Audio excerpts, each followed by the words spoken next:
নমস্কাৰ গুৰুজি 3.0 লৈ আপোনালোক সকলোকে স্বাগতম জনাইছো। আজি নতুন টপিক এটা লৈ আহিছো, হেতু ট্ৰিগোনোমেট্ৰিৰ ওপৰত এএসটিসি ৰুল বুলি যাক কোৱা হয় তাৰ ওপৰত আজি আমি আলোচনা কৰিম। এএসটিসি ৰুল কি হয়?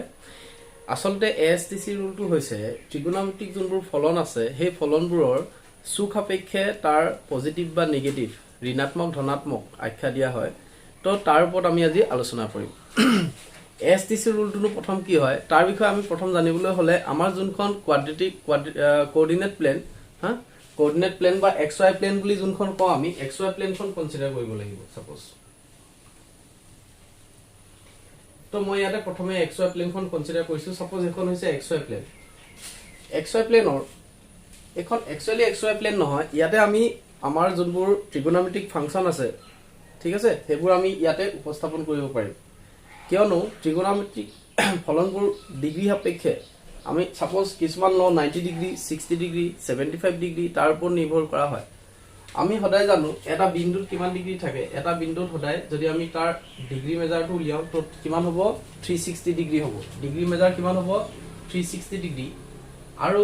ৰেডিয়ান যোনটো আমি লাষ্ট ক্লাছত ডিসকাস কৰিছিলো ৰেডিয়ান, তো ৰেডিয়ানৰ মান যদি 360 ৰেডিয়ানৰ মান কি হ'ব 2 পাই। ঠিক আছে, ঠিক একেদৰে এই যোনখন XY প্লেন এই XY প্লেনত যদি মই এটো O পয়েন্ট বুলি লওঁ, ঠিক আছে O পয়েন্ট বুলি যদি লওঁ সেন্টাৰটো, তো ইয়াতে যদি মই ইয়াৰ পৰা ইয়ালৈকে কনসিডাৰ কৰো তো ইয়াৰ মানটো হ'ব π/2।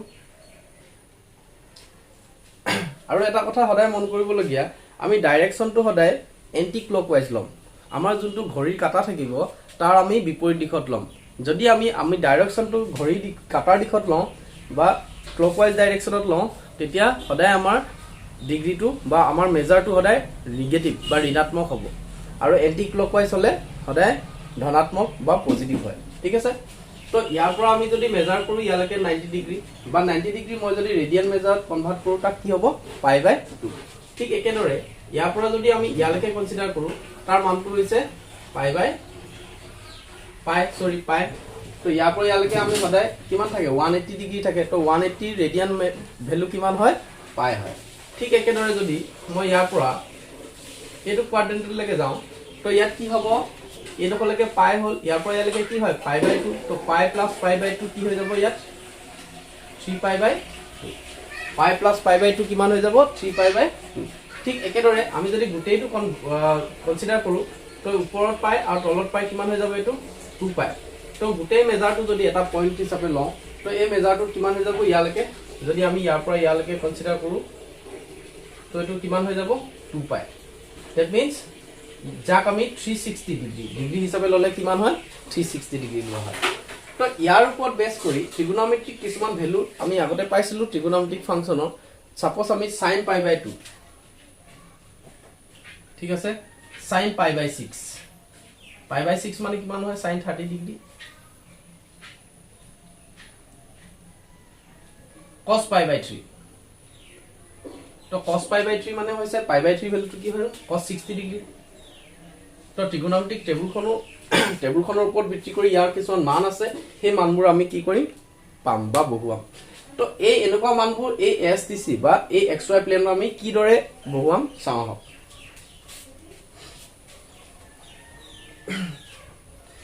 তো প্ৰথম আমি XY প্লেনটো ড্ৰ কৰিছো।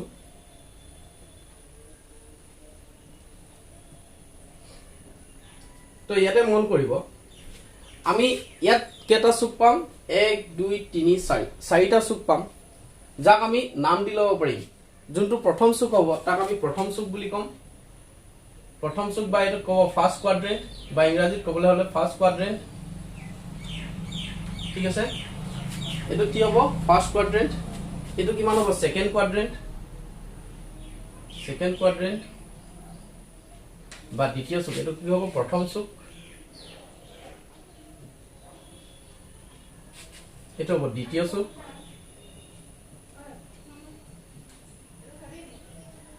এইটো কি হ'ব থাৰ্ড কোৱাড্ৰেন্ট, তো এইটো হ'ব তৃতীয় চুক। নেক্সট এইটো হ'ব ফোর্থ কোয়াড্রেন্ট, তো এইটো কি হ'ব চতুৰ্থ। তো চুক হিচাপে আমি ইয়াক ভাগ কৰি ল'ব পাৰো। এইটো হৈছে প্ৰথম চুক, দ্বিতীয় চুক, তৃতীয় চুক, চতুৰ্থটো that means first quadrant, second quadrant and third quadrant and fourth quadrant. So these are the quadrant. So first quadrant here all the trigonometric functions are positive. Okay, so ইয়াতে যদি আমি trigonometric ফলনবোৰ লওঁ গোটেই trigonometric ফলনবোৰ ইয়াতে কি হয় positive so ইয়ালৈকে মেজাৰটো কিমান আছিল 90 ডিগ্ৰী তো একচুয়ালি 90 ডিগ্ৰী মেজাৰলৈকে যোনবোৰ trigonometric ফাংচন আছে হেবোৰৰ ভ্যালু সদায় পজিটিভ হয় তো ইয়াতে all positive all trigonometric functions are positive ইয়াতে কি হ'ব all trigonometric functions are positive that means sin positive cos positive tan positive আৰু তাৰ ইনভাৰ্স যোনকিটা আছে sin x ৰ ইনভাৰ্স কি হৈছে cos x আৰু cos ৰ ইনভাৰ্স হৈছে sec and tan ৰ ইনভার্স হৈছে cot তো হেই গুটেই কিটা ইয়াতে কি হ'ব পজিটিভ হ'ব ঠিক একেদৰে যদি আমি সেকেন্ড কোয়াড্ৰেন্টত trigonometric ফাংচন ল তো ইয়াত অকল কি পজিটিভ sin পজিটিভ ইয়াতে অকল যোনবোৰ sin থাকিব sin ৰ ভ্যালুবোৰ কি হ'ব পজিটিভ তো লগতে আমি জানো sin ৰ যোনটো ইনভাৰ্স হয় ঠিক কি হয় cosec হয় তো ইয়াত sin আৰু cosec দুইটাই কি হ'ব পজিটিভ হ'ব ঠিক আছে ঠিক একেদৰে থাৰ্ড কোয়াড্ৰেন্টত কি পজিটিভ হ'ব tan পজিটিভ tan টু কি হ'ব পজিটিভ বা tan ৰ যোনটো ইনভাৰ্স হয় তাৰ কি হয় cot তো cot টু কি হ'ব ইয়াতে পজিটিভ হ'ব ঠিক আছে তো ঠিক একেদৰে ফোর্থ কোয়াড্রেন্ট কোনটো পজিটিভ হ'ব cos পজিটিভ cos পজিটিভ বা cos ৰ ইনভার্স টু কি হয় sec থিটা তো sec টু ইয়াতে কি হ'ব পজিটিভ হ'ব ঠিক এইদৰে আমি কিছুমান রুল আছে সোয়া অল পজিটিভ ফার্স্ট কোয়াড্রেন্টত অল পজিটিভ সেকেন্ডত sin positive third tan positive then cos positive আমি sin cos আৰু tan ৰ ওপৰত বাকিখিনি আমি উলিয়াব পাৰো সো sin tan cos তাৰ ওপৰতে আমি কনসিডাৰ কৰিম তো all positive sin positive tan positive c positive তো সোয়া a s t and c তো astc রুল বুলি আমি কিয় কওঁ astc because astc ওয়ার্ডটো আমাৰ চিনাকি হয় আমি জানো astc কি হয় আসাম স্টেট ট্ৰান্সপোৰ্টেশন কৰ্পোৰেচন লিমিটেড মানে astc বাস বুলি আমি সৰুৰ পৰা শুনি আহিছো তো astc বাসৰ ওপৰত সংগতি ৰাখি এই ৰুলটো তোমালোকে astc ৰুল বুলি কনসিডাৰ কৰিব পাৰা তো ইয়াতে আকৌ এবাৰ মই মনত পেলাই দিছো প্ৰথম কোয়াড্ৰেন্টত গোটেইখিনি পজিটিভ হ'ব সেকেন্ড কোয়াড্ৰেন্টত sin and cosec পজিটিভ হ'ব থাৰ্ড কোয়াড্ৰেন্টত tan and cos পজিটিভ হ'ব আৰু ফোর্থ কোয়াড্রেন্টত cos and sec পজিটিভ হ'ব ঠিক আছে তো সাপোজ মই এনেকুৱা এটা ভ্যালু লৈছো sin pi/3 তো sin pi/3 মানে কি হয় sin pi/3 মানে কি হ'ব sin 60 ডিগ্ৰী তো sin 60 ডিগ্ৰী ভ্যালু আমি কি জানো √3/2 ঠিক আছে তো মই সাপোজ লৈছো sin pi plus pi/3 sin pi plus pi/3 তো sin pi plus pi/3 that means sin ৰ ভ্যালু ইয়ালৈকে আহিলে ইয়াৰ পৰা আকৌ ইয়ালৈ গল so sin pi minus pi/3 sin pi minus pi/3 so pi minus pi/3 ইয়ালৈকে pi আহিলে এটো কোৱা সেকেন্ড কোয়াড্ৰেন্টত পৰিব তো সেকেন্ড কোয়াড্রেন্টত কি হ'ব sin টো পজিটিভ হ'ব sin pi/3 এটো ফর্মুলা আছে sin pi minus x মানে হৈছে sin x so sin pi/3 মানে কি হ'ব sin 60 degree equal to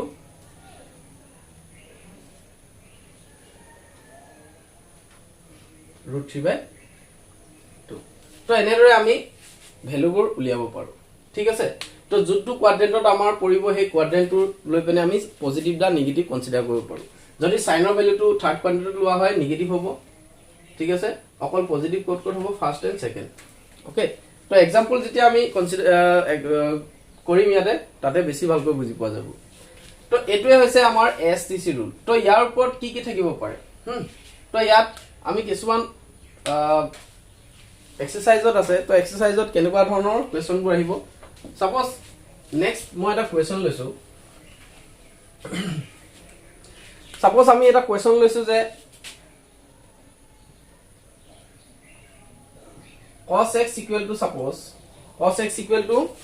minus 1/2 cos x equal to minus 1/2 so x lies in the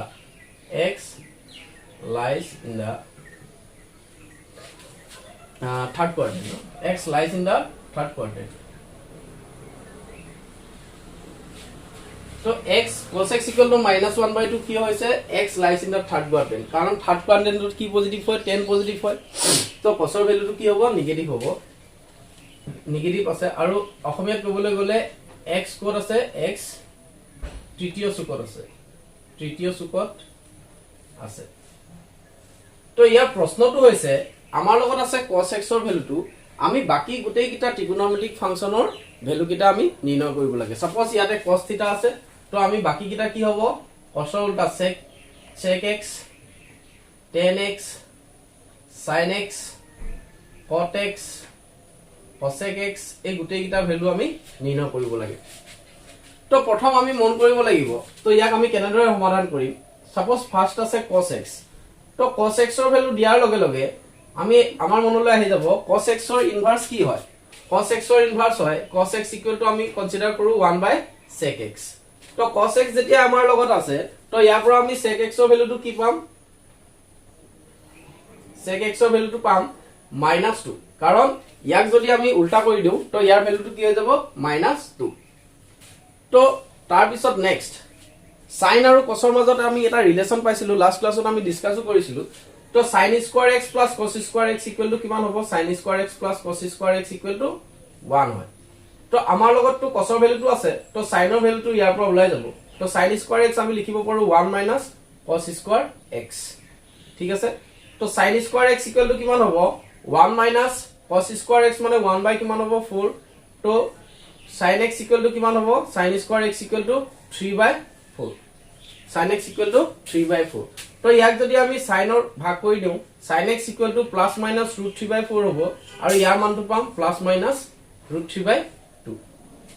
তো ইয়াতে মন কৰিবলগীয়া যে sin x ৰ ভ্যালুটো আমি প্লাস পাইছো নেগেটিভো পাইছো পজিটিভো পাইছো আৰু নেগেটিভ পাইছো তো +-√3/2 তো এটো x টো কোনটো চুকত আছে হেতু আমাক কৈ দিছে x টো কি চুকত আছে থাৰ্ড কোৱাড্ৰেন্টত আছে মানে তৃতীয় চুকত আছে তো তৃতীয় চুকত সাইন টো পজিটিভ হয় নে নেগেটিভ হয় তাৰ হেই কনসেপ্টটো আমাক লাগিব তো x পজিটিভ নেগেটিভ দুইটা একেলগে থাকিব নোৱাৰে সো x ৰ ভ্যালুটো যিকোনো এটা কনসিডাৰ কৰিব লাগিব x সাপেক্ষে তো x কোনটো চুকত আছে থাৰ্ড কোৱাড্ৰেন্ট তৃতীয় চুকত আছে তো থাৰ্ড কোৱাড্ৰেন্টত কি হয় since sin x is negative in third quadrant বা তোমালোকে অসমীয়াত লিখিলে অসমীয়াত আমি এনেকে কওঁ যে যেটো sin কোনটো কোৱাড্ৰেন্টত নেগেটিভ হয় ঋণাত্মক হয় থাৰ্ড কোৱাড্ৰেন্টত ঋণাত্মক হয় গতিকে বা therefore আমি কি কৰিম sin x ৰ ভ্যালুটো কোনটো কনসিডাৰ কৰিম নেগেটিভটো কনসিডাৰ কৰিম -√3/2 তো sin x ৰ ভ্যালু যেতিয়া আমি পালো তো লগত লগে আমি কি পাম sin x ৰ ইনভাৰ্সটো কি হয় cosec x তো cosec x ৰ ভ্যালু আমি কি পাই যাম -2/√3 cosec x ৰ ভ্যালুটো আমি পাই যাম -2/√3 sin x ৰ ভ্যালু পালো cos x ৰ ভ্যালুটো আমাৰ লগত আছিল তো ইয়াৰ পৰা আমাৰ tan x ৰ ভ্যালুটো ওলাই যাব তো tan x কি পাম আমি আমাৰ লগত ফৰ্মুলা আছিল tan x কিমান sin x/cos x হয় তো sin x ৰ ভ্যালুটো হৈছে √3/2 আৰু cos x ৰ ভ্যালুটো হৈছে -1/2 2 মাইনাস কেনসেল গৈ ইয়াতে কি থাকিলে tan x √3 তো tan x আকৌ যেতিয়া আমি √3 পাম তো tan x ৰ ইনভাৰ্স কি হয় cot x হয় কাৰণ tan x কি হয় 1/cot x তো cot x কিমান হ'ব 1/√3 √3 আমি উল্টা কৰি দিলে কিমান 1/√3 তো ঠিক এনেদৰে আমি যিকোনো এটা ট্ৰিগোনোমেট্ৰিক ফাংচনৰ যেতিয়া ভ্যালু দিয়া থাকিব তো গোটেই ট্ৰিগোনোমেট্ৰিক ফাংচন কিটা আমি মান নিৰ্ণয় কৰিব পাৰিম সো এনেকে আমি গোটেইখিনি ভ্যালুখিনি নিৰ্ণয় কৰিব পাৰিম নেক্সট এটা কোৱেশ্চন লৈছো সাপোজ আমাৰ লগত আছে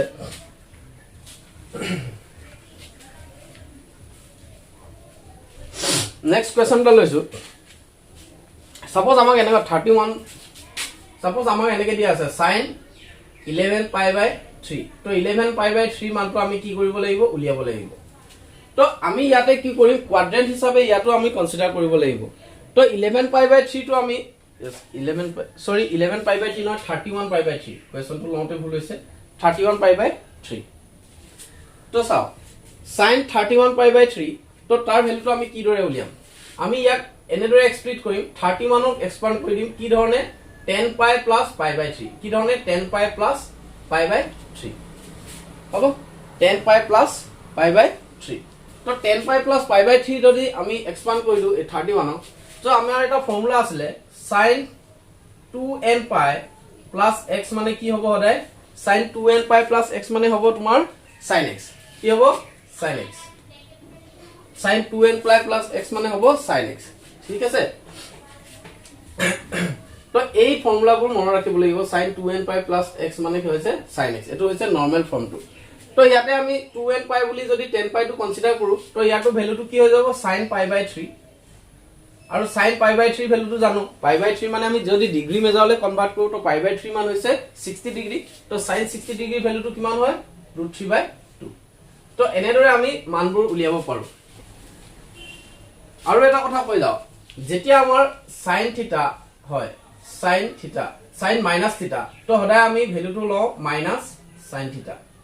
ঠিক একেদৰে cos মাইনাস থিটা যদি লও তেতিয়া আমাৰ ভ্যালুটো কি হৈ যাব cos থিটা সাইনত নেগেটিভ হৈ যায় cosত কি হ'ব পজিটিভ হ'ব ঠিক একেদৰে tan মাইনাস থিটা ইকুৱেল টু কি হ'ব মাইনাস tan থিটা ঠিক আছে তো sin থিটা অড ফাংশন বুলিও কোৱা হয় হেতু কাৰণে sin নেগেটিভ হোৱাৰ কাৰণে অড ফাংশন আৰু cos থিটা ইকুৱেল টু পজিটিভ হৈ যায় তো ইভেন ফাংশন বুলিও কোৱা হয় এয়াৰ বিষয়ে আমি নেক্সট ক্লাছত আমি আলোচনা কৰিম তো আজি যিমানখিনি ইয়াতে ডিসকাস কৰিলো বুধয় অকমান হলো আপোনালোকে বুজিছে সো থ্যাংক ইউ আজিৰ কাৰণে নেক্সট আৰু আমি আগবাঢ়ি যাম ইয়াৰ বিষয়ে ধন্যবাদ